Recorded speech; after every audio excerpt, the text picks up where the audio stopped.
पृष्ठाय भूतले श्रीमते भक्ति विकास स्वामी नाम।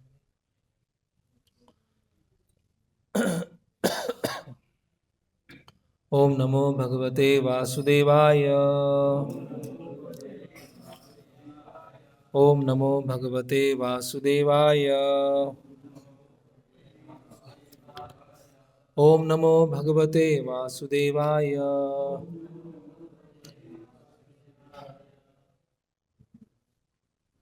आज हम पढ़ेंगे श्रीमद् भागवतम स्कंद 4 अध्याय 29 नारद तथा राजा प्राचीन भरी की मध्य वार्तालाप श्लोक क्रमांक 62। शब्द पाठ। मम एते मनसा यत् यत् असौ अहम इति ब्रुवन् गृणीयात् तत् पुमान् राद्धं कर्म येन पुनः भवः। ममैते मनसा यत् यत् असावामिति ब्रुवन् गृह्णया तत्पुमान् राद्धं कर्म येन पुनर्भवः। ममैते मनसा यत् यत् असावामिति ब्रुवन् गृह्णीयात् तत्पुमान् राद्धं कर्म येन पुनर्भवः। ममैते मनसा यत् यत् असावामिति ब्रुवन् गृह्णीयात् तत्पुमान् राद्धं कर्म येन पुनर्भवः।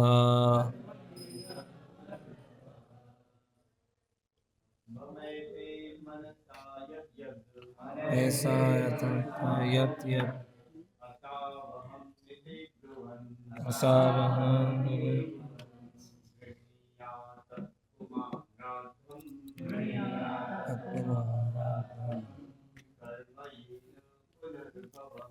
कर्मे येन पुनर्भवः।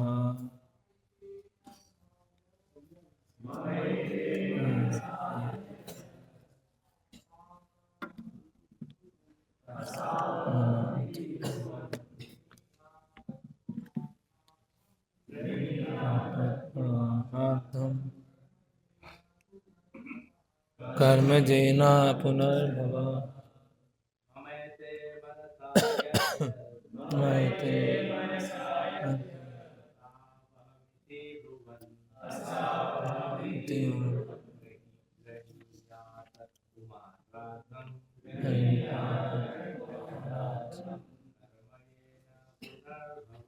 कर्मेण पुनर्भवः। माता जी। ममैते मनसा यत् यत् असावामिति ब्रुवन् गृह्णीयात् तत्पुमान् राद्धं कर्म येन पुनर्भवः। ममैते मनसा यत् यत् असावामिति ब्रुवन् गृह्णीयात् तत्पुमान् राद्धं कर्म येन पुनर्भवः। शब्दार्थ, अनुवाद एवं तात्पर्य। कृष्ण कृपा मूर्ति अभय चरणारविंद भक्ति वेदांत स्वामी श्रील प्रभुपाद जी के द्वारा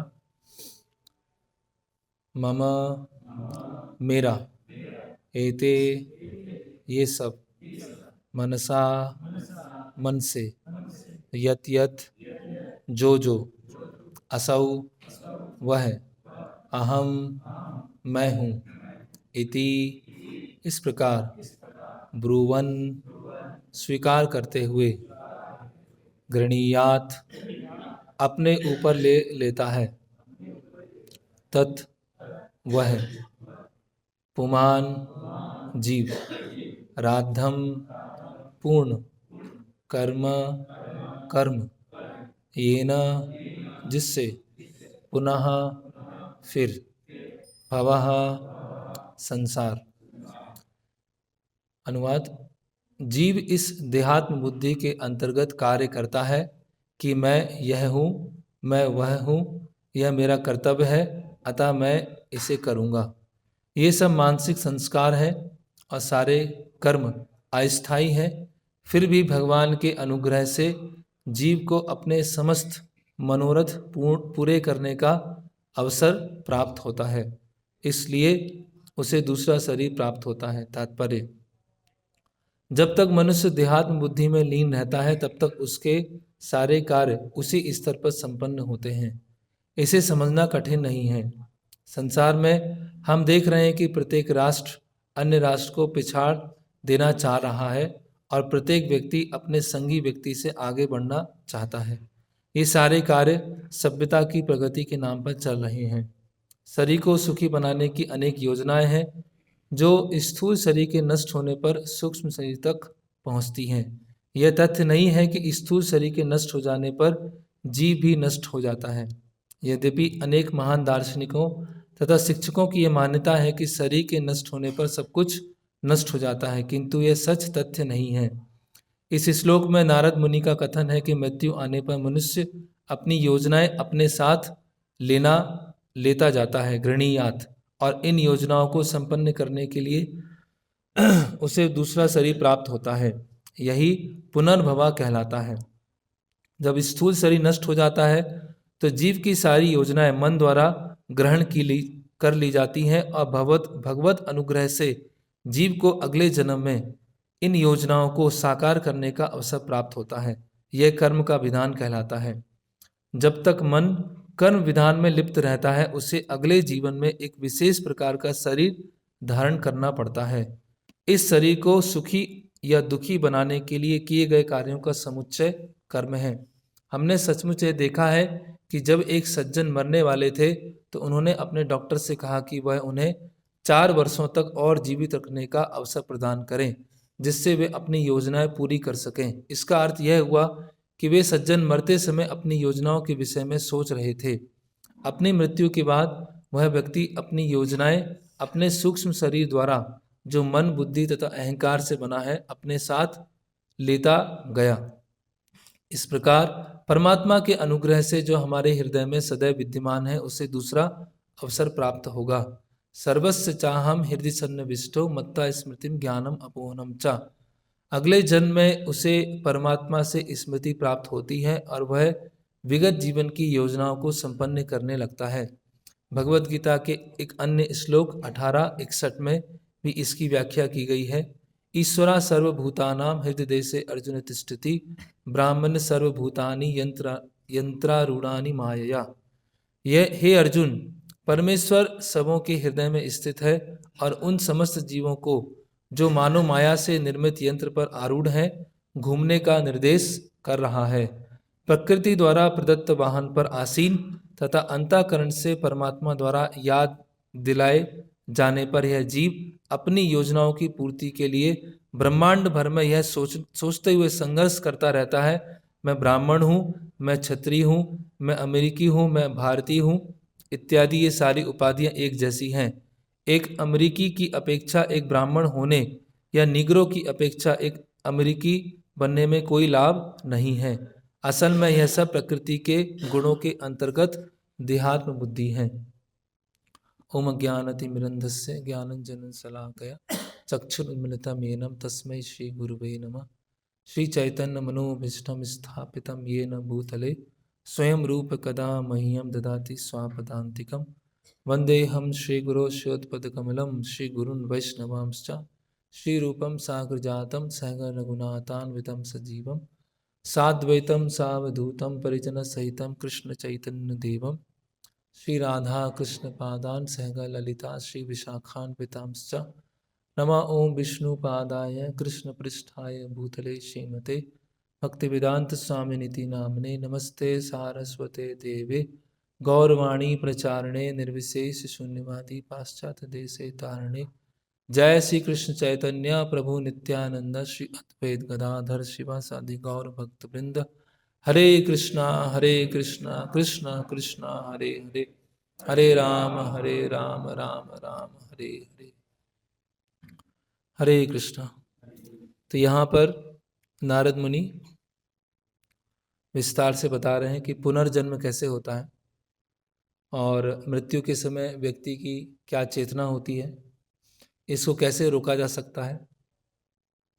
तो यहाँ पर नारद मुनि बताते हैं ममैते मनसा, है ना, सा वह मिति ब्रुवन, मैं यह हूँ, मैं ऐसा हूँ, मैं वह हूँ, मैं वैसा हूँ, यह मेरा कर्तव्य है अतः मैं इसे करूँगा।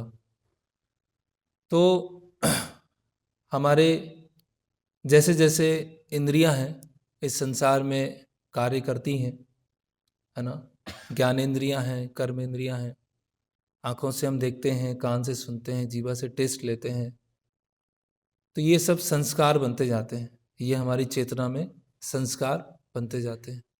जैसे कि पानी है तो 3 तरह की स्याही है, एक है रेड, एक है येलो, एक है ब्लू। तो 3 स्याही हैं और 3 ड्रॉपर्स हैं। तो थोड़ा सा हमने येलो डाला, फिर थोड़ा सा ब्लू डाला, फिर थोड़ा सा रेड डाला, फिर थोड़ा सा ब्लू डाला, फिर रेड डाला। तो इस तरह से हमारी इंद्रियां जो जो कैच कर रही हैं वातावरण में, उस सबके संस्कार हमारे मन में बनते जा रहे हैं, हमारे चित्त में बनते जा रहे हैं। तो स्याही की एक ड्रॉप डालने से कुछ ना कुछ उस पानी में क्या होगा, चेंज होगा, और दूसरे रंग की स्याही डालेंगे तो उसमें फिर चेंज होगा और कलर कुछ दूसरा बन जाएगा।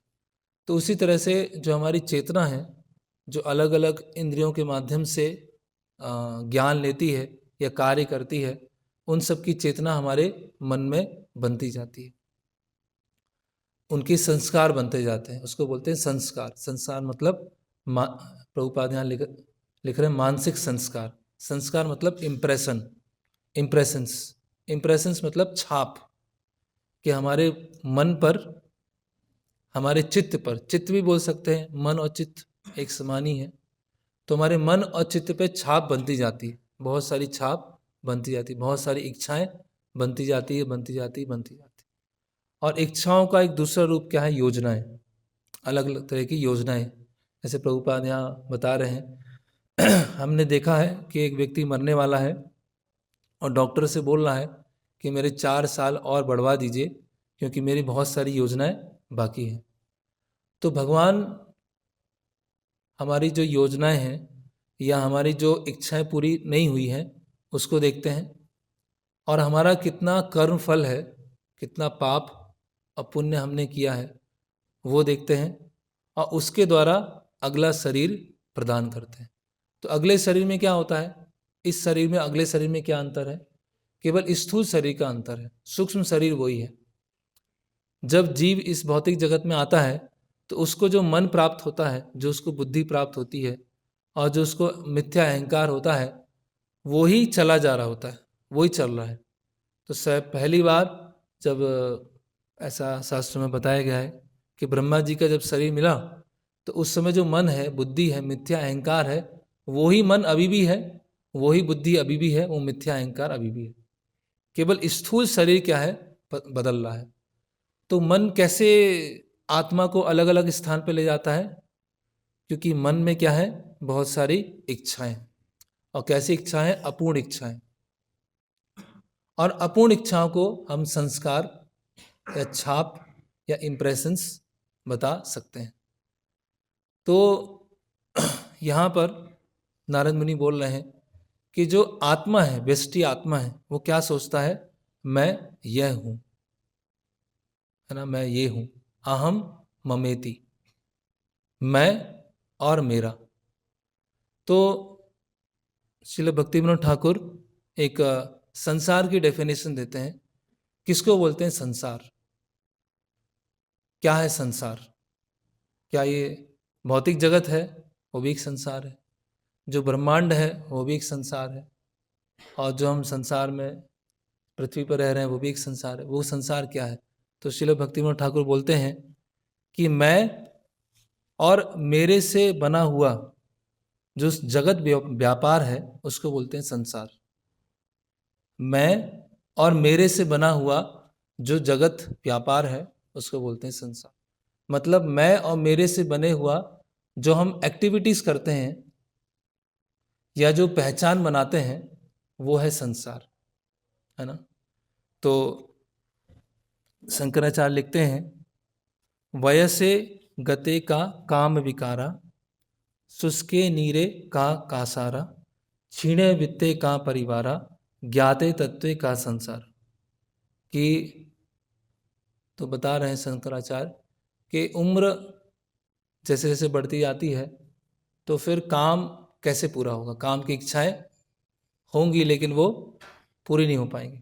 शुष्के नीरे का कासारा, कि पानी सूख गया है तो तालाब का अस्तित्व कहाँ रह जाएगा। छीणे वित्ते कहाँ परिवार, अगर धन चला गया तो परिवार कहाँ चला गया। और ज्ञाते तत्वे कहाँ संसार, अगर तत्व ज्ञान जान लिया तो संसार भी चला जाएगा, संसार भी बचेगा नहीं। तो कहने का मतलब क्या है? ये संसार क्या है? जो हमने मैं और मेरे के द्वारा जो इस संसार में जो भी हम एक्टिविटीज कर रहे हैं वो ही संसार है। इसीलिए जो भगवान के शुद्ध भक्त होते हैं उनके लिए संसार नहीं बचता, है ना। कृष्ण स्मृति जार देह स्मृति नाही था, कि जिसकी कृष्ण स्मृति हो गई है उसके लिए देह स्मृति नहीं बचेगी। तो अब ये जो मैं और मेरा की भावना है उसको थोड़ा सा हम विस्तार से देखते हैं। कुछ समय पहले हमने देखा था, फिर उसकी पुनरावृत्ति करेंगे। तो ये जो मैं और मेरे की भावना है वो किस स्तर तक हमारे अंदर होती है उसका थोड़ा विश्लेषण करने का प्रयास करते हैं। तो श्रील प्रभुपाद जी भागवतम के एक तात्पर्य में लिखते हैं कि हमारे जो आत्मा है, सच्चिदानंद आत्मा है, उसके ऊपर दो आवरण हैं। एक स्थूल शरीर का आवरण है और एक सूक्ष्म शरीर का आवरण है ना। तो स्थूल शरीर किसका बना हुआ है? पृथ्वी, जल, अग्नि, वायु, आकाश से मिलकर बना हुआ है। और सूक्ष्म शरीर बना हुआ है मन, बुद्धि और मिथ्या अहंकार से बना हुआ। तो स्थूल शरीर जो है, जो पृथ्वी, जल, पंच महाभूत का बना हुआ है, वो परिवर्तित होता रहता है। और मन, बुद्धि और मिथ्या अहंकार ही हमेशा आत्मा के साथ में रहता है जब तक इस भौतिक जगत में है। तो ये जो मिथ्या अहंकार है, मिथ्या अहंकार मतलब हमारी पहचान, ईगो, इसको बोलते हैं ईगो, है ना। एक होता है फॉल्स ईगो और एक है रियल ईगो। तो वास्तव में ईगो क्या है? आइडेंटिटी। ईगो मतलब आइडेंटिटी, हमारी पहचान क्या है। तो प्रभुपाद अपने भागवतम के एक तात्पर्य में लिखते हैं कि मिथ्या अहंकार मतलब अपने आप को शरीर से पहचान करना। जब हम शरीर से अपनी पहचान करते हैं तो उसको बोलते हैं मिथ्या अहंकार। और जब व्यक्ति शरीर से अपनी पहचान नहीं करता है, आत्मा से अपनी पहचान करता है, तो उसको बोलते हैं सही अहंकार, है ना। तो ईगो को कंडेम नहीं किया गया है, ईगो का खंडन नहीं किया गया है, जो मिथ्या अहंकार है उसका खंडन किया गया है। तो पहचान तो हमेशा रहने वाली है। और ऐसे आध्यात्मवादी जो अपनी पहचान ही नष्ट करना चाहते हैं, अहम ब्रह्मास्मि, मैं ब्रह्मन हूँ, मैं ही भगवान हूँ, वो तो और भी बड़ा बिगड़ा हुआ रूप है। तो हम अपनी जो पहचान है उसको खत्म नहीं कर सकते। इसीलिए आज समाज में लोग आइडेंटिटी क्राइसिस होता है कि यार मैं भी कुछ हूँ, है ना, मेरी भी कुछ वैल्यू है ना, मैं भी कुछ कर सकता हूँ, या मैं कुछ करके दिखा सकता हूँ, या मेरे में भी बहुत काबिलियत है। तो ये जो मेरे में मैं करके दिखा सकता हूँ, ये कहीं ना कहीं एक आइडेंटिटी को जनरेट करती है। आइडेंटिटी से हम अपनी पहचान करते हैं। तो जहाँ हमारी पहचान शरीर के स्तर पर होती है वो होती है मिथ्या पहचान या मिथ्या अहंकार। और जब हमारी पहचान आत्मा के स्तर पर होती है तो उसको बोलते हैं सही पहचान, है ना। तो एक उपनिषद है, छांडोक उपनिषद, उसमें एक कथा आती है कि एक बार देवताओं के राजा इंद्र और दैत्यों के राजा विरोचन अपने अपने जगह पर चर्चा कर रहे होते हैं। वहाँ पर इंद्र चर्चा कर रहे हैं, यहाँ पर विरोचन चर्चा कर रहे हैं। और दैत्यों और देवताओं में पहले युद्ध हो चुका है, और अब जो दैत्य हैं वो सोच रहे हैं कि अब क्या किया जाए, अब क्या स्ट्रेटेजी अपनाई जाए कि देवताओं को हरा दें।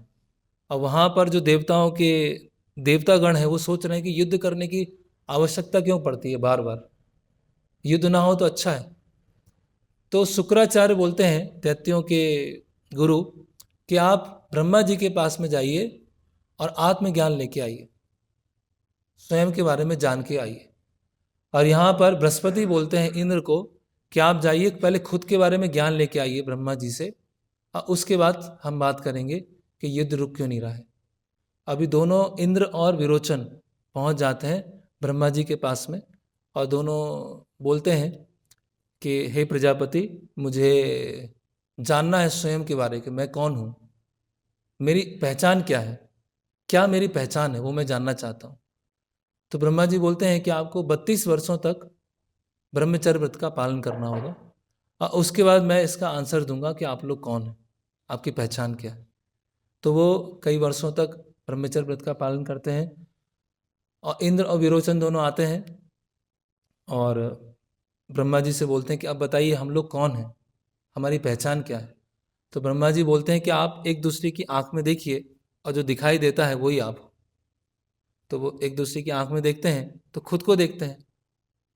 फिर ब्रह्मा जी बोलते हैं कि एक पानी का बर्तन लेके आइए, और पानी के बर्तन में देखिए, और जो दिखाई देगा वही आप हो, वही आपकी पहचान। तो पानी का बर्तन लेके आते हैं, उसमें दोनों एक दूसरे को देखते हैं और खुद को देखते हैं।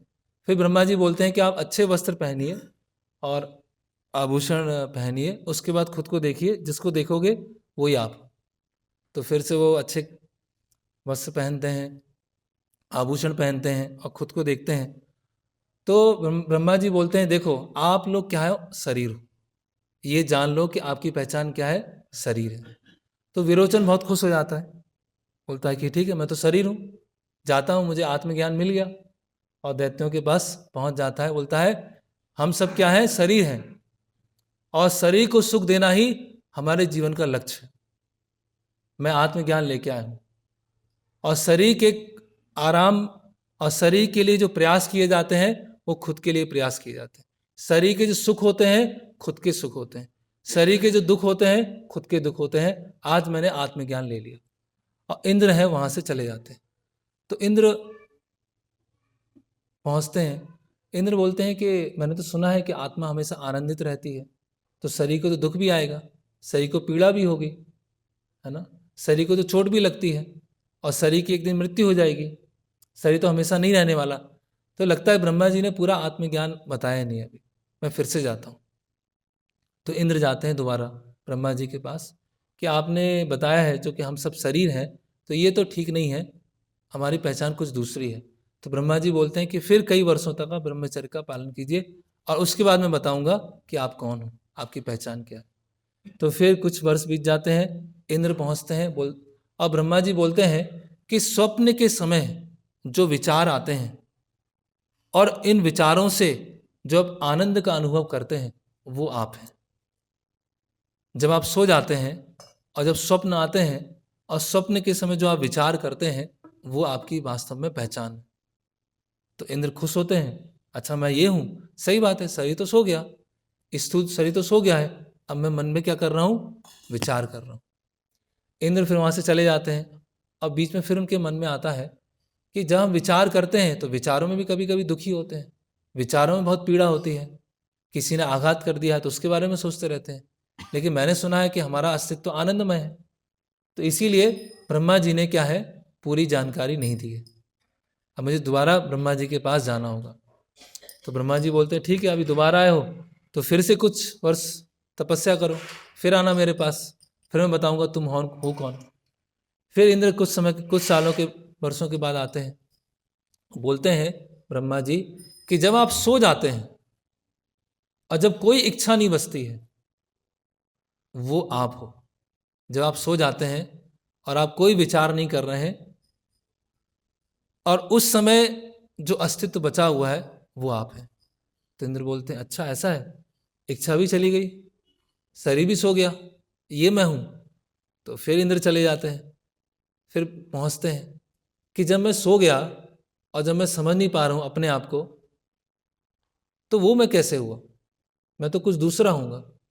तो इस तरह से इंद्र फिर विचार करते हैं कि सोते समय इच्छाएं चली गई, मेरा शरीर सोया हुआ है, तो मैं कुछ कार्य तो कर ही नहीं रहा हूँ, तो आत्मा तो निष्क्रिय हो नहीं सकती है। तो फिर इंद्र बोलते हैं कुछ भी गड़बड़ है, अभी पूरी जानकारी नहीं मिली। फिर ब्रह्मा जी के पास में जाते हैं, फिर तपस्या करते हैं, और ब्रह्मा जी अंत में बोलते हैं कि आप क्या है, आत्मा है, आप इस शरीर से परे हैं, आप इन मन से परे हैं, आप मन में उठने वाली जो इच्छाएं हैं उससे परे हैं, आप अपनी बुद्धि से परे हैं, और इनके द्वारा जो आपने पहचान बनाई है कि मैं ये हूँ, मैं वो हूँ, इन सबसे आप परे हैं, आप क्या है, विष्टि आत्मा है। तो इसीलिए आत्म साक्षात्कार तक पहुंचना ये बहुत कठिन है, क्योंकि हमने अपनी बहुत सारी मिथ्या पहचान बना के रखी, हमने बहुत सारी अपनी अपनी अलग अलग आइडेंटिटीज बना के रखी है।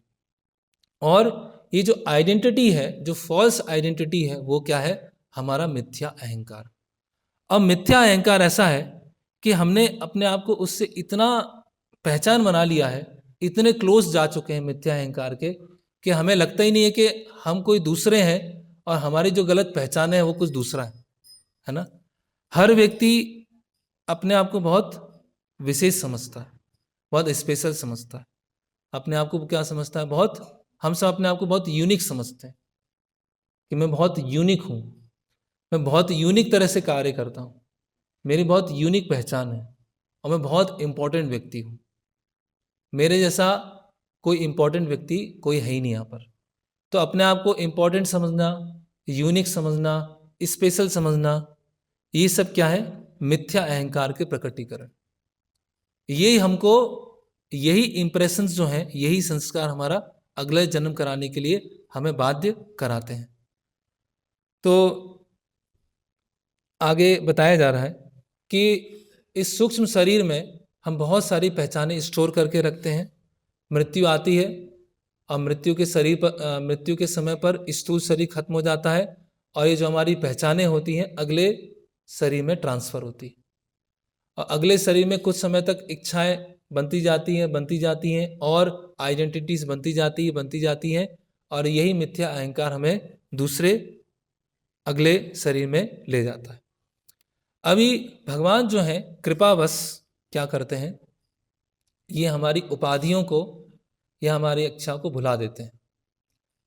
अगर मान लीजिए किसी को उपाधि याद है कि मैं पहले कुत्ता था, है ना, या मैं कोई जानवर था, उसको अपनी उपाधि याद है, या जब उसने पशु के शरीर में जो खाया होगा उसका स्वाद अभी उसको याद है, तो उसको ये याद है कि मैं कुत्ता था, और पशु के शरीर में जो खाया था वो याद है, वो स्वाद भी याद है। तो जब वो मनुष्य के शरीर में अभी है तो जीवन नहीं जी पाएगा, क्योंकि उसका स्वाद, जब वो रोड पर जा रहा होगा तो उसको बहुत सारी स्वादिष्ट चीज़ें दिखना चालू हो जाएंगी, और हो सकता है कि आसपास के जानवर हो, उनको देखने के बाद उसके अंदर भी वो हो सकता है भोगना चालू कर दे, या उनके साथ पहचान बना के व्यवहार करना चालू कर दे। तो ये जो मिथ्या पहचाने हैं, ये इस तरह से हमें भगवान क्या करते हैं, मत्ता स्मृतिम ज्ञानम अपोहनम च, भगवान उसको क्या करते हैं, भुला देते हैं। अब ये जो मिथ्या अहंकार है, ये कब प्रकट होता है, किस उम्र में प्रकट होता है ना। बोलते हैं कि इनमें ईगो बहुत है, तो ये ईगो कब आता है, किस समय ये ईगो आना चालू होता है। तो ईगो ये बचपन से आना चालू हो जाता है। बचपन मतलब 6 महीने की उम्र में ही बच्चे में ईगो आ जाता है। ईगो मतलब मैं स्पेशल हूं, मैं बहुत इंपॉर्टेंट हूं, मैं कुछ ऐसा करूंगा कि सब देखेंगे मुझे, क्योंकि अटेंशन है ना, खुद सबका ध्यान मुझ पर जाए, क्योंकि मैं बहुत इंपॉर्टेंट व्यक्ति हूं। तो बच्चा भी क्या करता है, जब किसी के घर में कोई गेस्ट आते हैं, तो जो बच्चे होते हैं वो भी अपने खिलौने या अपनी कुछ वस्तुएं होते हैं, वो गेस्ट के सामने लाके ही चालू कर देते हैं, खेलना चालू कर देते हैं। ऐसा हुआ एक भक्त बताए कि वो किन्हीं के घर पे गए और जो बच्चे हैं वहीं पे खेल रहे हैं, खिलौने सामने ही खेल रहे हैं, वो रूम में जाके भी खेल सकते हैं लेकिन उधर ही खेल रहे हैं। तो वो जो जिनका बच्चा था वो बोलते हैं कि ये ऐसा इसीलिए कर रहा है क्योंकि वो आपको दिखा रहा है कि मेरे खिलौने कितने स्पेशल है और मैं कितना स्पेशल हूं। तो ये जो भावना है ये 6 महीने के बच्चे में भी है, 1 साल के बच्चे में भी है।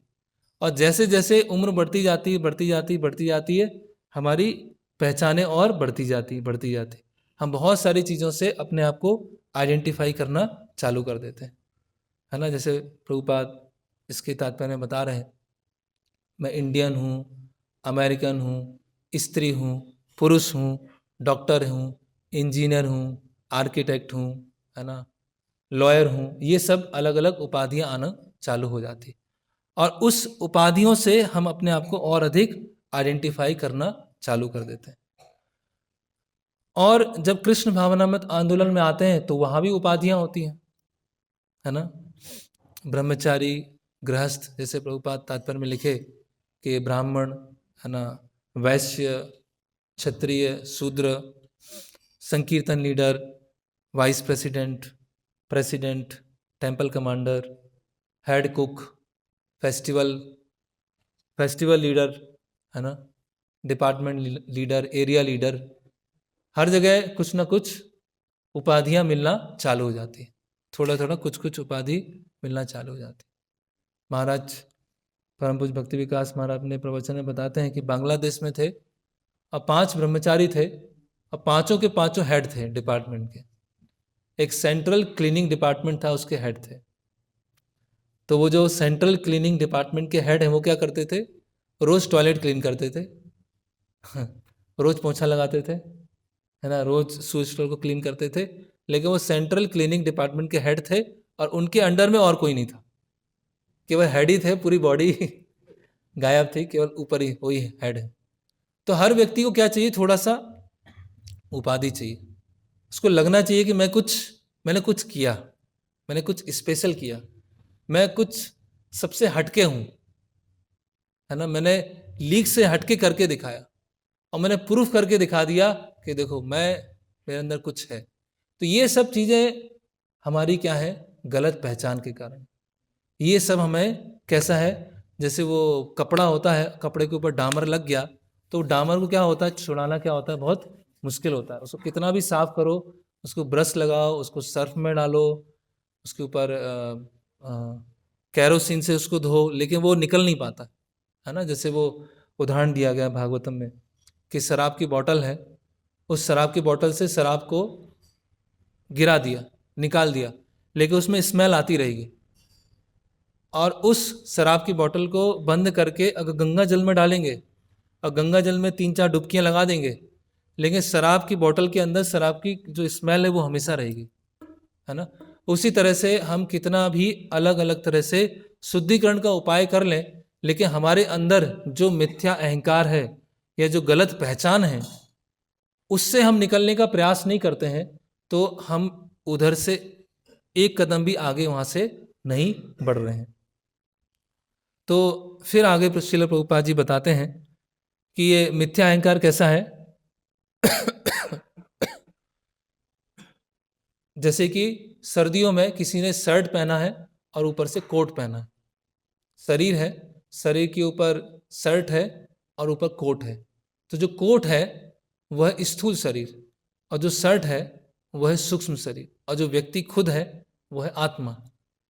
तो व्यक्ति ने अगर शर्ट से अपनी पहचान बना ली है ना, और गहराई में जाए तो शरीर से पहचान बना लिया है, मन से पहचान बना लिया है, तो वो क्या हो जाएगी, बहुत बड़ी मूर्खता हो जाएगी, है ना।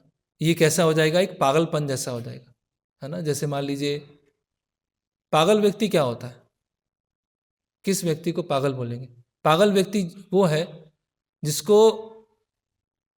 अभी क्या चल रहा है आसपास या वो व्यक्ति क्या है वो समझ नहीं पाता है ना, अपने आप को कुछ दूसरा समझने लगता है।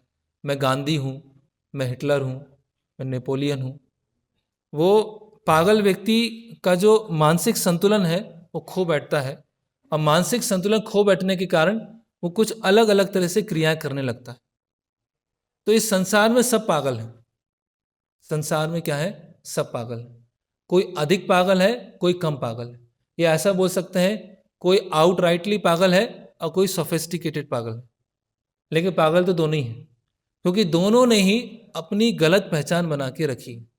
दोनों व्यक्ति क्या सोच रहे हैं कि मैं ये हूं, अहम ममेति, मैं और मेरा। और इसके कारण वो क्या है? भोगे शोक भय, इसीलिए सुख और दुख भोग रहे हैं, है ना। तो अगर जैसे बहुत सिंपल उदाहरण है कि अगर कोई अपनी कार से जा रहा है और अपनी कार जो है उससे जा रहा है और उसका कुछ एक्सीडेंट होता है या उसमें कुछ समस्या होती है, तो व्यक्ति बहुत परेशान हो जाएगा, बहुत परेशान हो जाएगा। अभी चोट तो कार को लगी है, लेकिन परेशान वो व्यक्ति हो रहा है। क्यों हो रहा है? क्योंकि उसने अपने आप की पहचान कार से बना के रखी है, जबकि कार और उसका कोई संबंध नहीं है। उसी तरह से अगर कोई किराए की कार में जा रहा है, रेंट की कार में जा रहा है, किसी दूसरे व्यक्ति की कार में जा रहा है और उस कार में कुछ समस्या होती, खरोच होती है, तो व्यक्ति कुछ फर्क पड़ेगा ही नहीं। उसको तो ये लगेगा कि मुझे जल्दी अपनी डेस्टिनेशन में पहुंचना है। तो कहने का मतलब क्या है कि संसार समस्या नहीं है, संसार की लोक समस्या नहीं है, या संसार की परिस्थिति समस्या नहीं है। समस्या हम खुद हैं। सबसे बड़ी समस्या कौन है? हम खुद।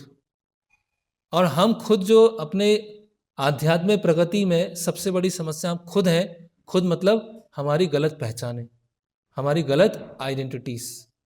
और उस पहचान बनाकर कभी कभी हमारा ईगो भी हर्ट हो जाता है।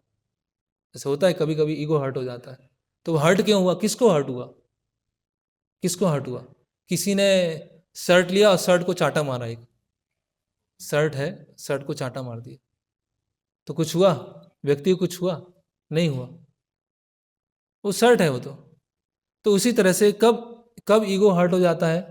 कि जब हमारी जो गलत पहचाने हैं, या गलत रूप से हम अपने आप को स्पेशल समझ रहे हैं, या गलत रूप से अपने आप को इंपॉर्टेंट समझ रहे हैं, उसमें कोई क्षति पहुंचाता है, या उसमें कुछ कोई उस पहचान से हमें निकालने का प्रयास करता है।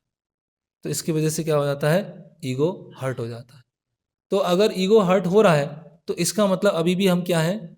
इस मैं और मेरे रूपे संसार में बंधे हुए हैं। और वो चक्र हमेशा चलता रहेगा, चलता रहेगा, चलता रहेगा। डिप्रेशन मतलब क्या है? किसी बहुत आजकल डिप्रेशन की बहुत समस्या है ना। जिसको देखो उसको डिप्रेशन आ रहा है, टैबलेट ले रहे हैं। डिप्रेशन मतलब क्या है? क्योंकि वो अपनी आइडेंटिटी नहीं बना पाया। वो जो आइडेंटिटी सोच रहा था कि मैं कर लूंगा, वो मैं नहीं कर पाया, तो वो डिप्रेशन में चला गया। तो फॉल्स ईगो का एक दूसरा रूप है डिप्रेशन। क्योंकि वो व्यक्ति अपनी, मैं तो कुछ कर नहीं पाया, संसार में कुछ करके दिखा नहीं पाया। देखो सब लोग कितना आगे बढ़ गए, कोई ये बना हुआ है, कोई ये बना हुआ है, कोई यहाँ पहुंच गया है, मैं कुछ कर नहीं पाया।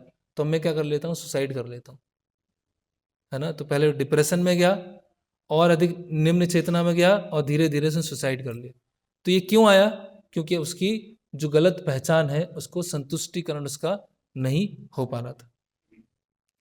तो ये हमें बहुत गहराई से समझना है। तो इसी तरह से भक्ति क्षेत्र में आके भी ऐसा होता है ना। किसी भक्त को कोई विशेष सेवा का अवसर दिया जाता है और विशेष पद भी दिया जाता है, या विशेष जिम्मेदारी भी दी जाती है। चाहे वो पद है, चाहे वो जिम्मेदारी है, उसका अंततः जो उद्देश्य है वो क्या है? हमें एक विनम्र सेवक की तरह सेवा करना है, भगवान के एक विनम्र सेवक की तरह सेवा करना। तो एक भक्त अपने बताते हैं कि एक भक्त जो है वो किसी अच्छी पोस्ट पर थे, सेवा करने के लिए किसी पोस्ट पर थे, और उस पोस्ट को उनको छोड़ना था। तो जो पोस्ट छोड़ने वाले थे वो बहुत मायूस हो गए। अभी ये होगा ही नहीं तो मैं सेवा कैसे करूँगा? अभी ये बचेगा ही नहीं तो मैं करूँगा क्या? फिर मेरी पहचान क्या बचेगी? भक्त समाज में मेरी पहचान क्या रह जाएगी? मैं कुछ भी नहीं कर रहा हूँ। तो बोलते हैं कि भक्त समाज में पहचान क्या है? विनम्र सेवक हैं आप कृष्ण के, बस ये पहचान है भक्त समाज में। और कौन सी पहचान है? क्या आप कोई लीडर हैं या कोई डिपार्टमेंट हेड है या कोई इसको आगे, वो केवल सेवा को संपन्न करने के लिए ही चीज़ें हैं, बाकी उसका अपने आप में कोई मूल्य नहीं है। तो ये आपकी जो पहचान है कि आप कृष्ण के विनम्र सेवक हैं, क्या इस पहचान में आप संतुष्ट नहीं हैं कि आप कृष्ण के एक विनम्र सेवक की तरह सेवा कर सकते हैं? क्या ये पहचान आपको अपने आप में पूर्णता नहीं प्रदान कर रही है? इसमें फिर भी आपको कुछ अपूर्णता लग रही है, या इसमें अभी भी आपको कमी कुछ ऐसा लग रहा है कि नहीं, इस ये तो कुछ होना चाहिए भक्त समाज में बीच में कि मैं सबसे सीनियर डिवोटी हूँ, या मैंने ये करके कुछ किया था, मैंने कुछ स्पेशल किया था। मतलब आपको कृष्ण सेवक की पहचान संतुष्ट नहीं कर रही है, इसीलिए आपको कुछ दूसरी पहचान चाहिए। तो ये जो भावना है कितना अंदर तक जा चुका है हमारे अंदर, कितनी सारी जो परतें हैं हमारे हृदय के ऊपर जा चुकी हैं कि जो सबसे बड़ी आइडेंटिटी है कि कृष्ण के हम सेवक हैं, वो हमें नहीं चाहिए, कुछ दूसरा चाहिए हमें, है ना। इसीलिए वो है ना, if I will go I may गो, कनक दास, है ना, उदाहरण है कि वो उनके गुरु होते हैं कनक दास के, वो अपने शिष्यों से, है ना, परीक्षा लेते हैं, है ना, और बोलते हैं कि आप जाओ कनक दास से पूछो कि कौन भगवत धाम जाएगा। तो अलग अलग शिष्य जाते हैं, है ना, और कनक दास से पूछते हैं कि क्या मैं भगवत धाम जाऊंगा? तो कनक दास बोलते हैं नहीं, आप तो नहीं जाएंगे। फिर दूसरे आते हैं, बोलते मैं जाऊंगा, बोले आप भी नहीं जाएंगे। फिर तीसरे आते हैं, बोले मैं जाऊंगा भगवत धाम, बोले आप तो जाएंगे नहीं। ऐसे अलग अलग लोग आते हैं। फिर उनके जो गुरु होते हैं व्यास तीर्थ, तो बोलते हैं कि आप पूछ के आइए कि मैं जाऊंगा कि नहीं जाऊंगा भगवत धाम। तो जाते हैं कि हमारे जो गुरु हैं वो भगवत धाम जाएंगे कि नहीं जाएंगे। तो कनक दास बोलते हैं कि इफ कनक दास नहीं, गुरु आते हैं उनके, और गुरु पूछते हैं उनसे डायरेक्ट कि मैं भगवत धाम जाऊंगा कि नहीं जाऊंगा। तो बोलते हैं कि नहीं ऐसा कुछ होता है कि नहीं जाएंगे। बोले आप जाएंगे कि नहीं जाएंगे? तो कनक दास बोलते हैं if I will go I may go, अगर मैं चला जाएगा तो मैं शायद जा पाऊँ, मैं जा सकता हूँ। If I will go then I may go. अगर जो आई है ना, जो अहंकार है और जो ममत्व है ना, अहमता और ममता दो चीजें हैं। अहमता मतलब अहम, मेरेपन की, मैं की भावना, और ममत्व मतलब मेरेपन की भावना। तो मैं की भावना और जो मेरेपन की भावना है, दोनों से निकलना होगा। तो अगर मैं जाएगा, मैं मतलब मेरी जो मिथ्या पहचाने सब चली जाएंगी, तो मैं जा सकता हूँ। मैं जा सकता हूँ मतलब एज ए हम्बल सर्वेंट मैं जा सकता हूँ। तो और कभी कभी जो समस्याएं होती हैं वो किसकी वजह से होती हैं? जैसे एक समस्या ईगो हर्ट हो जाता है, दूसरी समस्या होता है ईगो बैटल हो जाती है। जो झगड़े होते हैं आपस में, क्यों होते हैं? आपस में झगड़े क्यों हैं? कौन सुपीरियर है, कौन बड़ा है, कौन हार नहीं मानेगा, कौन हार नहीं मानेगा। ऐसे प्रभुपाद एक वो स्टोरी बताते हैं कि दो लोग डूब रहे होते हैं, तो एक व्यक्ति होता है अंतिम समय तक अपना हाथ ऊपर रखा रहता है कि मैं इससे ऊपर हूं, है ना, डूब भी रहा हूं तो मैं इससे सुपीरियर हूं। तो कभी कभी जो मिथ्या अहंकार के युद्ध होते हैं, झगड़े होते हैं, वो किस लिए होते हैं? हम अपने आप को प्रूफ करना चाहते हैं, अपने आप को हम सिद्ध करना चाहते हैं। और कृष्ण के अगर विनम्र सेवक की तरह हैं तो ठीक है, कोई बात नहीं। वैष्णव हैं, वो देख रहे हैं, गुरु हैं वो देख रहे हैं, कृष्ण है उसको देख रहे हैं, है ना। एक बार जैसे पुरी में गदाधर पंडित थे और नियमित रूप से भागवत श्रवण करते थे, भागवत पढ़ते थे। तो वहाँ पर एक बार एक वैष्णव आते हैं जिनका नाम होता है बल्लभ भट्ट। तो बल्लभ भट्ट जो है वो अपने भागवतम की कमेंट्री को लेके आते हैं और सबको सुना रहे होते हैं, और सारे भक्त उनसे मना कर देते हैं कि हम तो नहीं सुनेंगे। वो चैतन्य महाप्रभु के पास में जाते हैं, बोले हम तो नहीं सुनेंगे। चैतन्य महाप्रभु बोलते हैं कि मैं तो नहीं सुनूंगा। जो स्वामी को नहीं मानता है वो वैश्य है, मतलब जो सीधा स्वामी को नहीं मानता है, उनके अनुसार भागवतम की कमेंट्री नहीं लिखता है, उसको मैं नहीं सुनूंगा। तो सबको सब मना करते रहे। कि हम नहीं सुनेंगे, हम नहीं सुनेंगे। तो वो जो वल्लभ भट्ट थे वो गदाधर पंडित के पास में पहुंचे। और गदाधर पंडित का थोड़ा जो स्वभाव था वो कैसा था, थोड़े आ, बोल सकते हैं कि अगर कोई कुछ बोलेगा तो वो उसको स्वीकार कर लेते थे या मान लेते थे। थोड़े सॉफ्ट नेचर, टिमिड, वहाँ वर्ड यूज किया है। तो वल्लभ भट्ट बोलते हैं कि मैं भागवत सुनाना चाहता हूँ। तो गदाधर पंडित बोलते हैं ठीक है सुनाइए। तो पूरी में बात फैल जाती है कि देखो चैतन्य महाप्रभु ने मना कर दिया, भागवत नहीं सुनेंगे। स्वरूप दामोदर ने मना कर दिया, भागवत नहीं सुनेंगे। सारे भक्तों ने मना कर दिया, भागवत नहीं सुनेंगे। लेकिन ये गदाधर पंडित जो है सबकी अवहेलना करते हुए स्वयं भागवत सुन रहा वल्लभ भट्ट से। तो जब ऐसा पता चलता है कि उनके बारे में रूमर्स फैल रही हैं, उनके बारे में अफवाहें फैल रही हैं, तो गदाधर पंडित जो है थोड़े दुखी हो जाते हैं। तो गदाधर पंडित बोलते हैं कि वो तो एक वरिष्ठ थे, इसीलिए उनकी बात को रखने के लिए मैंने भागवतम सुन लिया, लेकिन मेरी इच्छा नहीं थी। तो अब गदाधर पंडित क्या करते हैं, वो सोचते हैं कि चैतन्य महाप्रभु तो हृदय में है, तो वो तो देख ही रहे मेरी मनसा क्या है, मेरी इच्छा क्या है। सारा संसार अगर गलत समझे मुझे, लेकिन भगवान तो मुझे गलत नहीं समझेंगे, चैतन्य महाप्रभु तो मुझे गलत नहीं समझेंगे। इसीलिए मुझे थोड़ा पेशेंस रखना चाहिए, थोड़े समय को निकल जाने देना चाहिए। अपने आप सारे भक्त समझ जाएंगे कि कौन सही है कौन गलत है। मुझे कुछ प्रूफ करने की जरूरत नहीं है, अपने आप को साबित करने की जरूरत नहीं है। सब भक्त और विशेषकर चैतन्य महाप्रभु समझ जाएंगे। तो इस तरह से गदाधर पंडित क्या है, वो विचार कर रहे हैं, उनको भगवान पर श्रद्धा है कि सब गलत हो सकते हैं, लेकिन भगवान तो मुझे देख रहे हैं ना, भगवान तो हृदय में है ना, वो तो मुझे देख रहे हैं ना कि मैंने किस मनसा से कार्य किया है। तो ठीक है, बाकी लोग गलत समझें, लेकिन चैतन्य महाप्रभु मुझको गलत नहीं समझे। तो इस तरह से ये जो मिथ्या अहंकार ये हमें क्या है, सूक्ष्म स्तर पे इंजॉयमेंट देता है ना, बहुत सटल लेवल पे हमें इंजॉयमेंट देगा, है ना। एक अंदर से एक खुशी होती है, अंदर से एक प्रसन्नता होती है कि हाँ मैं कुछ हूँ और मेरा कुछ है, ये मैं भी कुछ भक्त समाज में कुछ तो है मेरा, या बाहर के समाज में कुछ तो है। तो वो क्या है, एक सूक्ष्म स्तर पर, छोटे से स्तर पर हमें वो इंजॉयमेंट देता है।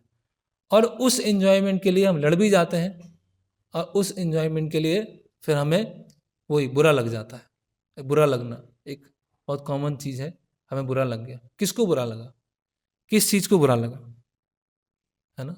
जैसे वो जड़ भरत के वृत्तांत में आते हैं, तो राजा रघुगण बोलते हैं क्या ये कैसे पालकी चला रहे हो, तुम तो मोटे भी नहीं हो और सुस्त भी नहीं लग रहे हो, थके भी नहीं हो, बहुत अपशब्द सुनाते हैं। तो जड़ भरत बोलते हैं कि आप ये जो अपमान कर रहे हैं, मुझे ताना सुना रहे हैं, वो किसको सुना रहे हैं। अगर आप शरीर को सुना रहे हैं तो शरीर तो मैं हूँ नहीं, अगर मन को सुना रहे हैं तो मन तो बदलता रहता है, उसकी इच्छा बदलती रहती है। अगर आत्मा को सुना रहे हैं तो आत्मा तो ना तो मोटी है, ना वो पतली है, ना वो सुस्त है। तो आप सुना किसको रहे हैं, आप शरीर को सुना रहे हैं, मन को सुना रहे हैं, आत्मा को सुना, किसको सुना रहे हैं। तो राजा रघुगण आश्चर्यचकित हो जाते, कौन कौन व्यक्ति है। तो इसीलिए कोई अगर अपमान कर रहा है, किसका अपमान कर, किस चीज का अपमान हो रहा है, या कोई प्रेस कर रहा है, कोई बढ़ाई कर रहा है, तो किस चीज की बढ़ाई कर रहा है। तो हमारी बढ़ाई किस में है, जब जीवेर स्वरूप होए कृष्ण नित्य दास, मैं भगवान क्या गोपिर भरतो पद कमलयो दास दासानुदास। अगर ये आइडेंटिटी है और इस आइडेंटिटी से हम खुश हैं, इस आइडेंटिटी से हम प्रफुल्लित हैं, और इस आइडेंटिटी के कारण अब हमें संसार में और कुछ नहीं चाहिए, तो हम वास्तविक अहंकार में स्थित हैं। और हम सोच रहे हैं कि नहीं कुछ तो कमी है, कुछ तो जीवन में कुछ तो कम लग रहा है ना। प्रभुपाद लिखते हैं all type of incompleteness is felt due to incomplete knowledge of complete whole. कि हमें संसार में कमी क्यों लगती है, अपने जीवन में कमी क्यों लगती है, क्योंकि जो पूर्ण है उसका अपूर्ण ज्ञान है। जब पूर्ण का पूर्ण ज्ञान हो जाएगा तो जीवन में पूर्णता आ जाएगी, और जब पूर्ण का अपूर्ण ज्ञान है तो हमें अपने जीवन में क्या लगेगी, अपूर्णता अनुभव होगी। तो इसीलिए भक्ति में क्या है, सर्वोपाधि विनुर्मुक्तम तत्परत्वेन निर्मलम, कि सारी उपाधियों से मुक्त होना है, चाहे वो भक्ति में आने से पहले बाहर के जगत में जो उपाधियां थी उससे ही मुक्त होना है, और भक्ति में आने के बाद जो हमें कुछ कुछ उपाधियां या कुछ पहचान स्पेशलिटी मिलती है उससे ही मुक्त होना है। तत्परत्वेन निर्मलम, तब हमारी इंद्रियां निर्मल होंगी, और उन निर्मल इंद्रियों से ऋषिकेन ऋषिकेश सेवनम भक्तिर उच्यते, तो हम वो शुद्ध इंद्रियों से, इंद्रियों के स्वामी जो हैं उनकी हम सेवा कर पाएंगे। और ये ऐसा नहीं होगा कि समय के साथ अपने आप हो जाएगा।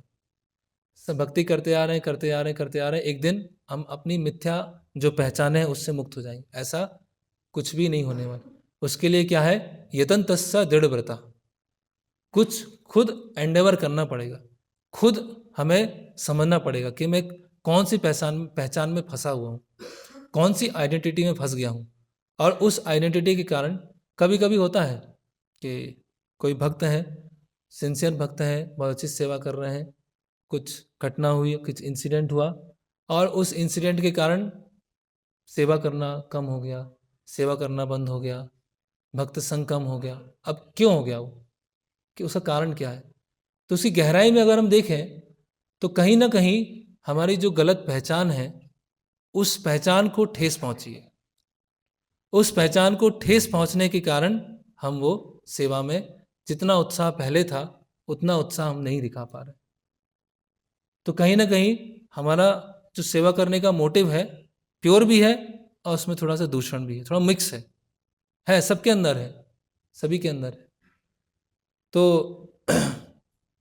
श्रील प्रभुपाद भागवतम में एक जगह लिखते हैं, ये कैसा है, संसार कैसा है, संसार की तुलना एक ड्रामे की स्टेज से किया उन्होंने, नॉन सेंसिकल स्टेज परफॉर्मेंस। ये संसार कैसा है, व्यर्थ का एक स्टेज है जिसपे लोग व्यर्थ का ड्रामा कर रहे हैं। सब हम लोग क्या कर रहे हैं, ड्रामेबाजी कर रहे हैं, सब ड्रामेबाजी कर रहे हैं।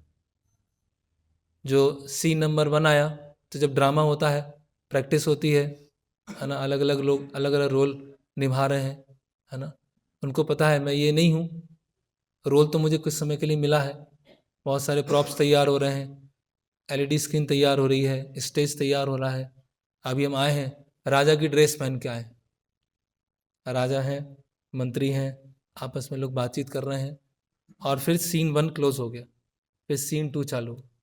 तो जो करने वाला है, जो ड्रामा करने वाला है, कभी कभी क्या होता है, ड्रामे में पूरा तरह से वो डूब जाता है, ऐसा भी होता है।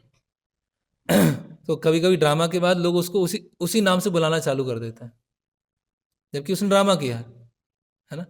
तो उसी तरह से जन्म होता है, और जन्म होते ही साथ स्टेज चालू हो जाती है, सीन 1 चालू हो गया, जन्म हुआ, धीरे धीरे बड़े हुए, स्कूल, कॉलेज, विवाह, संतान, फिर सिक्योरिटी, वृद्धावस्था, सबका विवाह करना है, फिर धीरे धीरे वृद्ध हुए और मृत्यु हो गई, सीन 1 क्लोज हो गया, अभी सीन 2 चालू होगा।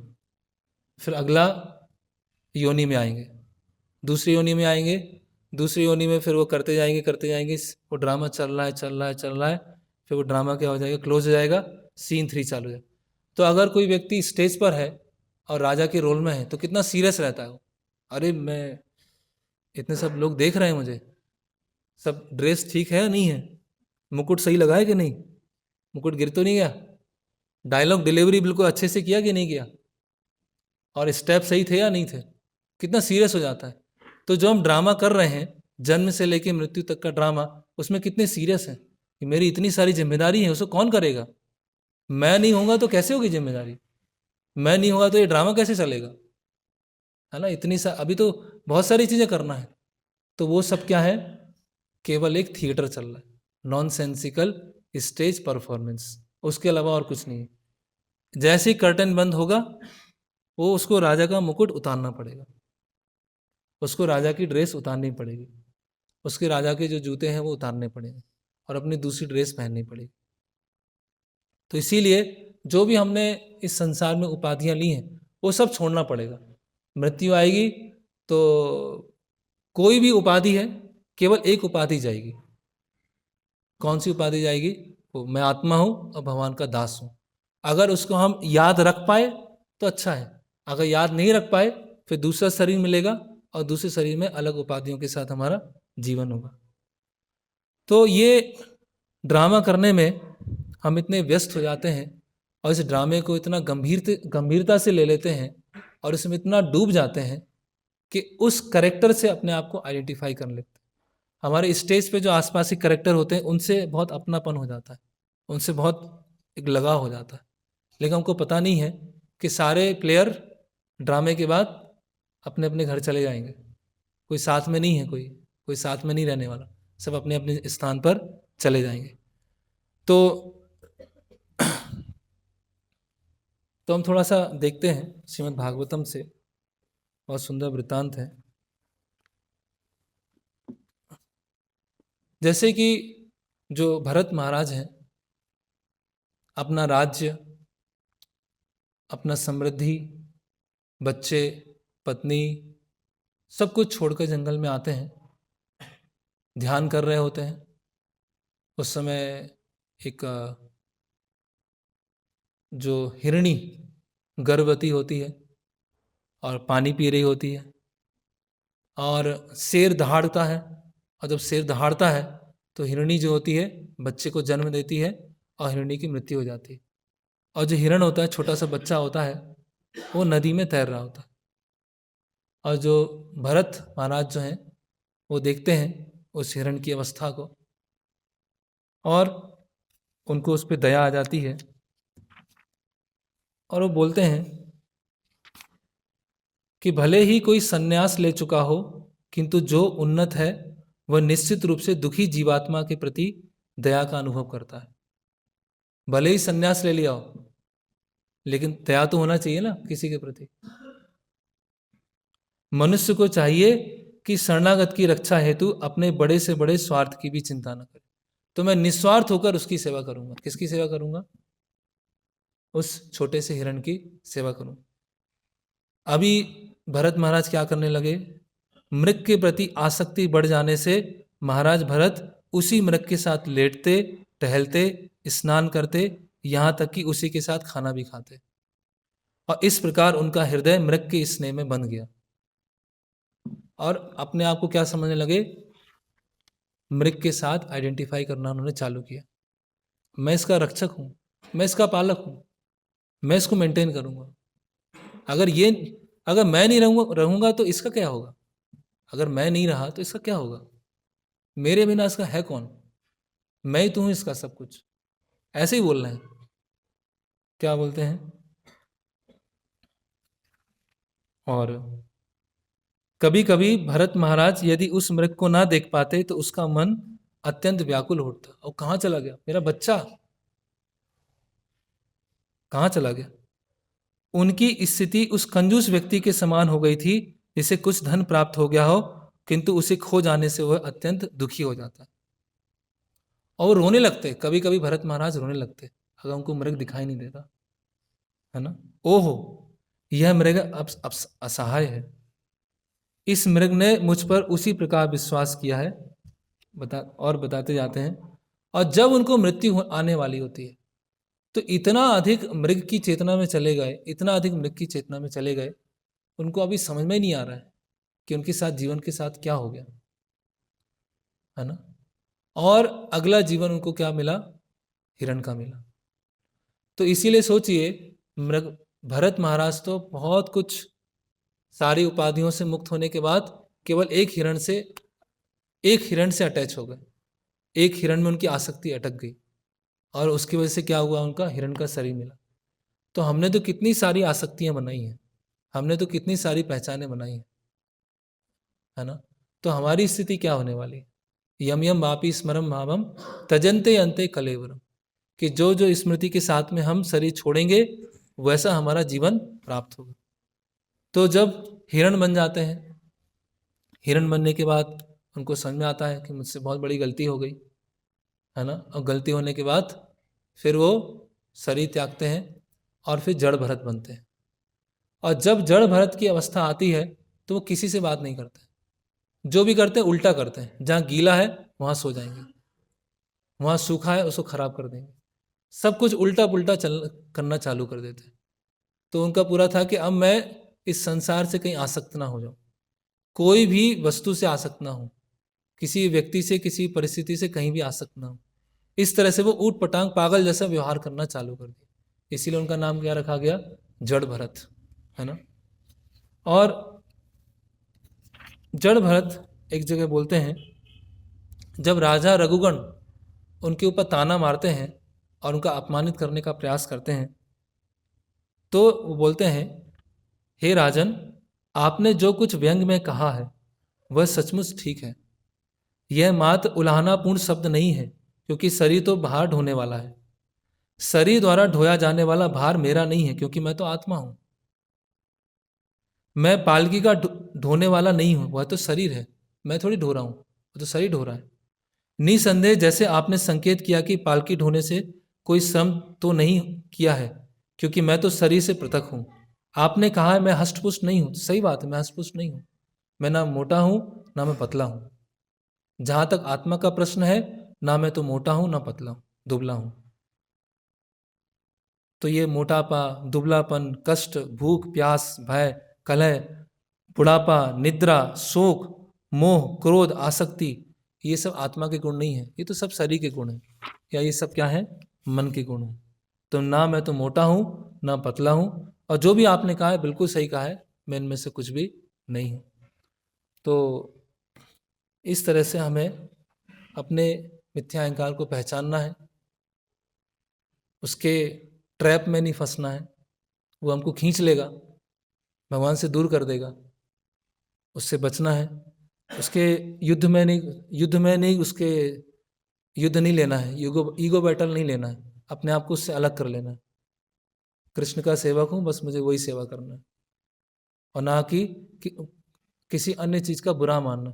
बुरा मानना है तो किसका मानना है? कि मैं अच्छे से जप नहीं कर पा रहा हूँ, इसलिए मुझे बुरा लग रहा है, या मैं भक्तों के साथ भक्तों के प्रति अपराध करता हूँ, इसका मुझे बहुत बुरा लगता है, या मैं भगवान की सेवा अच्छे से नहीं कर पाता हूँ, इसका मुझे बहुत बुरा लगता है। बुरा इस चीज़ का नहीं लगता है कि मुझे इस तरह से क्यों बोल दिया, या मेरे साथ ऐसा क्यों हुआ। तो बुरा लगने की भावना को हम नहीं हटा सकते, लेकिन उसकी क्वालिटी को चेंज कर सकते हैं। पहचान अपनी नहीं हटा सकते, लेकिन पहचान की क्वालिटी को बदल सकते हैं। तो एक श्रील भक्तिविनोद ठाकुर का गीत है, उसको हम गाएंगे, उसके बाद समाप्त करेंगे। अहम मम शब्दे अर्थे जहाँ किच्छु होए, इसको फोन में निकाल सकते हैं। अहम मम शब्दे अर्थे जहाँ किच्छु होए।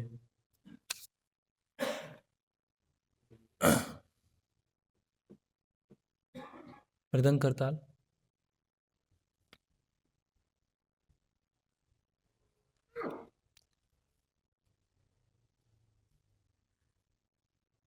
अहम मम शब्दे अर्थे जहाँ किछु होए।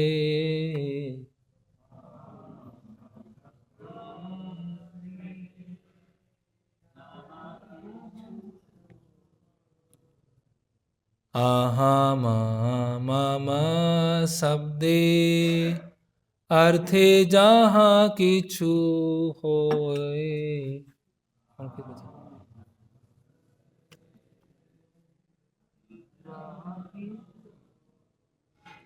আর পিলু তোমার পদে ওহো দয়া মায়া।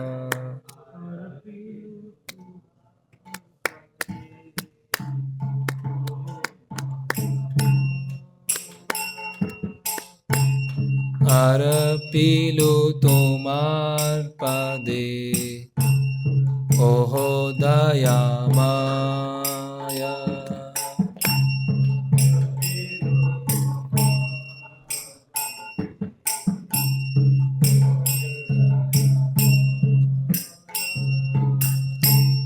আমার আমি নাথ নারাহিনু আরা।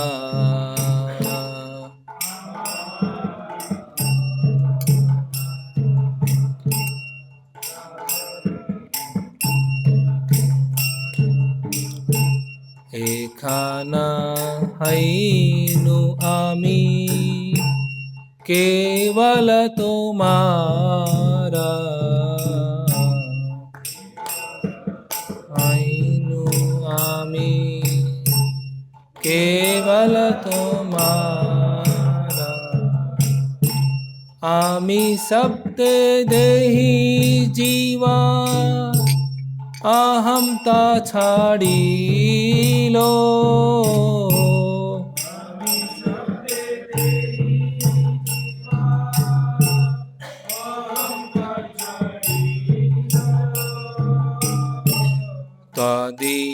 तदीयाभिमान आजी हृदय पासीलो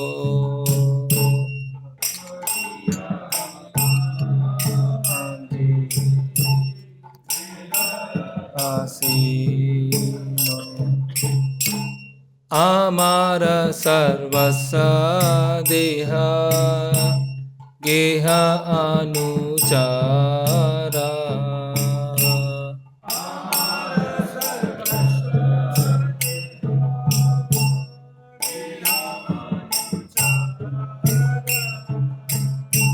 भाई बंधु दारा सुता द्रव्य द्वार घारा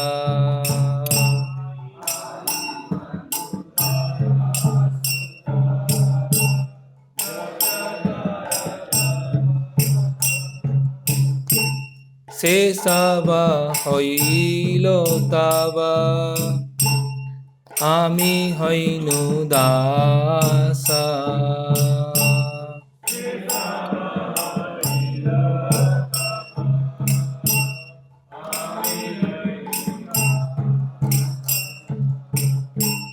तुम्हारा गृहेते वे आमी करी वासा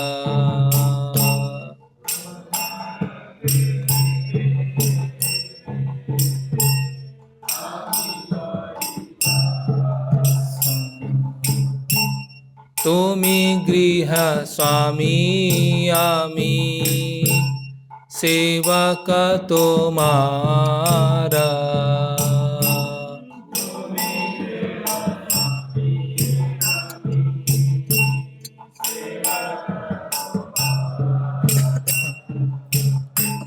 तुम्हारा सुखेते चेष्टा एखाना आमारा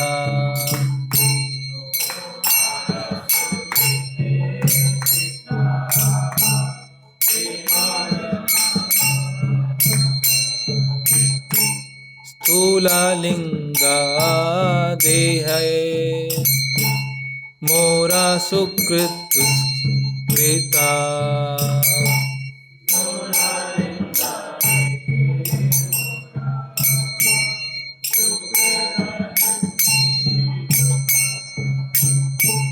आरा मोरा नाहे प्रभु आमिता निष्कृता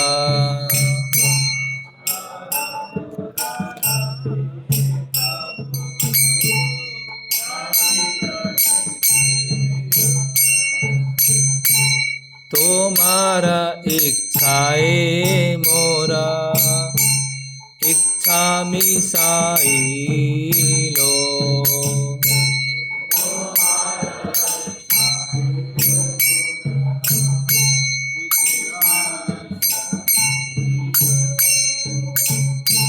भक्ति विनोद आज आपने भूली लो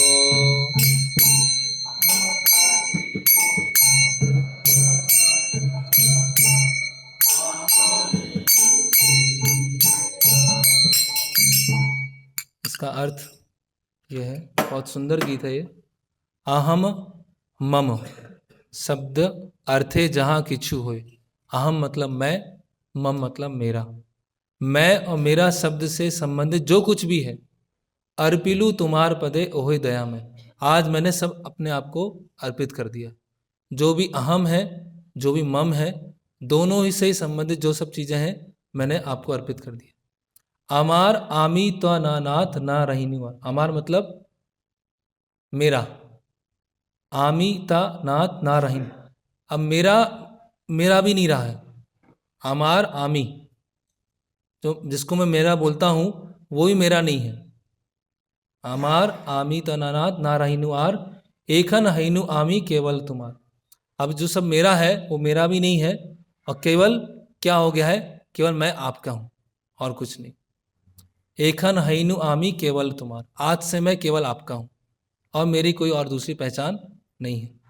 आमी शब्दे देही जीव अहम ता छाड़ी लो, कि आमी मेरा मेरा मेरा मेरा मेरा, ये मैं, ये शब्द से जो अहमता थी मेरी, मैंपन था, वो आज मैंने छोड़ दिया।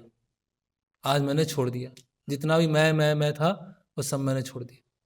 त्वदिया अभिमान आजी हृदय पासिल, और मेरे अंदर एक दूसरा अभिमान आ गया। कौन सा? त्वदिया, सेवक का अभिमान मेरे हृदय में फिक्स हो गया कि मैं क्या हूं, मैं आपका सेवक हूं। इसका अभिमान मेरे हृदय में पूरी तरह से पक्का हो चुका। त्वदिया अभिमान आजी हृदय पाशीलो, हृदय में पूरा बैठ चुका है। क्या हूं मैं? त्वदिया, कृष्ण का दास हूं, बस मुझे और कुछ नहीं चाहिए संसार, यही मेरी पहचान है। इस पहचान को कोई मुझसे ना मत छीने, बस, है ना। यमुनाचार्य श्री रंगनाथ जी से प्रार्थना करते हैं कि भगवान आप कुछ भी करना चाहें, मेरे साथ कुछ भी कीजिए, लेकिन खुद से दूर मत कीजिए, क्योंकि आपके अलावा मेरा और कोई है नहीं। कुछ भी दंड देना चाहे, कुछ भी करना चाहे, लेकिन मुझसे दूर मत कीजिए, क्योंकि मेरी बस एक ही पहचान है कि मैं आपका वस्तु हूँ, आपकी भोग की सामग्री हूँ। बस मेरी यही यही मेरी एकमात्र पहचान है, और संसार में मेरी दूसरी, मैं राजा था, मैंने इतना बड़ा राज्य किया था, वो सब मेरी कोई पहचान नहीं। अमार सर्वस्व देह गेह अनुचर, मेरा देह, मेरे अनुचर, मेरे संपत्ति, मेरे भाई, मेरे बंधु, मेरी पत्नी, मेरे पुत्र, मेरे घर, सब कुछ आपके ही हाथ के। अब मेरा कुछ बचा ही नहीं, सब कुछ क्या है, सब मेरे हैं। तो एक जो गृहस्थ भक्त हैं, उनको इस तरह से अपने जो परिवार है, परिवार की संपत्ति है, सगे संबंधी है, पुत्र है, पत्नी है, उनको ये ऐसा समझना चाहिए कि ये सब भगवान के हैं, मेरे नहीं हैं, ये सब भगवान के हैं। और भगवान ने मुझे इसलिए प्रदान किए हैं जिससे मैं डायरेक्टली इनडायरेक्टली उनकी भक्ति की उन्नति में सहायक बन सकूं। बस मेरा इतना ही कार्य है, और मेरा कोई कार्य नहीं है। मैं किस लिए हूं? क्योंकि बाकी सब लोग भक्ति में बढ़ सके, उसमें मैं सहायक बन सकूं, बस मेरा वही कार्य है। बाकी मेरा कोई स्वामित्व भाव नहीं है उनके ऊपर, अहम भाव कोई नहीं है, कोई स्वामित्व भाव नहीं। से सब होइले तब आमी हईनु दास, ये सब आपके हो गए हैं और मैं आपका दास हो गया हूं। तुम्हार ग्रहते एवे आमी करीबास, और मैं आपके घर पे रह रहा हूं सेवक की तरह, ये मेरा घर नहीं है। ये घर जो है अब आपका है, और आपके घर में मैं सेवक की तरह रह रहा हूं। तुम्ही गृह स्वामी अमी सेवक तुम्हार, आप घर के स्वामी हैं और मैं आपका सेवक हूं। तुम्हार सुखेते चेष्टा एखन, बस ये पूरा गृहस्थ जो गृहस्थी चल रही, क्यों चल रही है? आपके सुख के लिए चल रही है, आपके सुख के लिए मैं गृहस्थी चला रहा हूं। स्थूल लिंग देह मोह सुकृत दुष्कृत, कि सूक्ष्म शरीर से, स्थूल शरीर से जो अच्छे बुरे कार्य हैं उसका मुझे कुछ पता ही नहीं। आर मोह नहीं प्रभु आमी तो निष्कृत, मुझे आपकी सेवा के अलावा अच्छा बुरा कुछ पता ही नहीं। आपकी सेवा कर रहा हूं तो वो अच्छा है, आपकी सेवा नहीं कर पा रहा हूं तो बुरा है। बाकी संसार में ये अच्छा है वो बुरा है, वो सब कुछ है ही नहीं। अच्छा बुरा सब रिलेटिव है। से सेवा में है तो अच्छे हैं, सेवा में नहीं है तो अच्छे नहीं। अगर इस पहचान में है तो सही है, इस पहचान में नहीं है तो गलत है। और लास्ट में भक्ति में ठाकुर क्या बोल रहे हैं? तुम्हार इच्छाएं मोर इच्छाएं मिसाइल, कि आपकी इच्छाएं मैंने अपनी इच्छाओं को पूरा कर दिया है। माई डिजायर्स है मर्ज विथ योर डिजायर्स, अब मेरी इच्छाएं आपकी इच्छाओं में मर्ज हो गई, डूब गई हैं। और आज क्या हो गया है? भक्ति विनोद आज आपने भूल, भक्ति विनोद अपने आप को भूल गए। अपने आप को भूल गए मतलब जो मिथ्या पहचान है वो खत्म हो गई है। केवल मेरी जो इच्छाएं हैं अब भगवान की इच्छाओं में पूरी तरह से डूब गई है। तो यहाँ पे हम समाप्त करेंगे, समय बहुत हो गया है। हरे कृष्णा कृष्णा कृष्णा हरे हरे, हरे राम राम राम हरे। तो ये गीत जो है सो घर जाके भी पढ़ सकते हैं, बहुत सुंदर गीत है। शरणागति में आत्मनिवेदन है, उसके अंतर्गत एक गीत आता है, अहम मम शब्दे अर्थे जहाँ किछु है। शिल प्रभुपाद की जय। श्रीमद् भागवतम की जय।